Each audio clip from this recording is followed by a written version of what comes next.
de la première structure en France qui adresse ses services à des entreprises extérieures.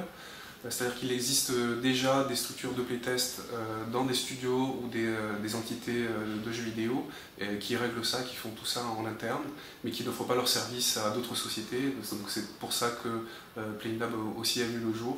PlayinLab est né de Gaming.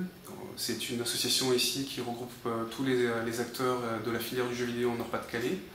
Et c'est Gaming qui, après avoir fait le tour de toutes les entreprises membres de l'association, qui a identifié ce besoin et a commencé à travailler sur le projet avec tous les acteurs en organisant des tables rondes, etc.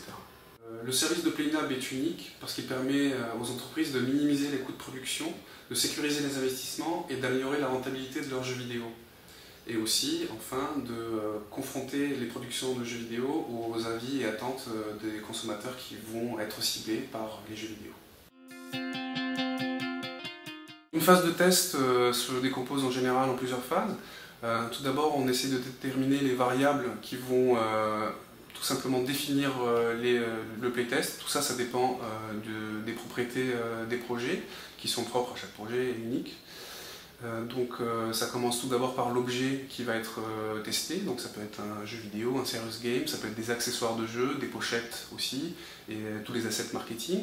Ensuite, nous allons aussi identifier avec le client quels sont tous les éléments que le client souhaite analyser, donc en général les objectifs du playtest, donc qui peuvent être différents, tels que ça peut être la navigation dans les menus du jeu, ça peut être la compréhension des objectifs et des tutoriaux, ça peut être la compréhension de l'utilisation de nouvelles fonctionnalités. Ensuite, on va aussi essayer d'identifier parfois les éléments bloquants qui se trouvent dans un jeu, les phases où le joueur n'arrive plus à progresser. C'est tout un ensemble d'objectifs et d'éléments qui seront définis avec le client. Donc ça, c'est pour tout ce qui est éléments analysés. Ensuite, nous allons aussi définir quelles sont les plateformes sur lesquelles les productions vont être produites et développées. Et enfin, aussi tout ce qui définit la cible sur laquelle les studios veulent faire tester les jeux vidéo pour lesquels ils sont développés. Je vois l'avenir de PlayinLab de manière très positive parce qu'il s'agit d'une structure neuve qui est implantée dans une région qui investit énormément dans les nouvelles technologies et les jeux vidéo. Nous avons déjà 5 entreprises qui travaillent avec nous et qui, grâce à leur réseau, nous permettent aussi d'accéder à d'autres clients. Et effectivement, grâce à eux, nous avons déjà des contacts qui sont en train de se développer en France, en région et à l'étranger aussi. Le territoire du Nord-Pas-de-Calais est un territoire propice aux jeux vidéo, à la création des entreprises qui sont liées à ce marché et à tous les marchés connexes.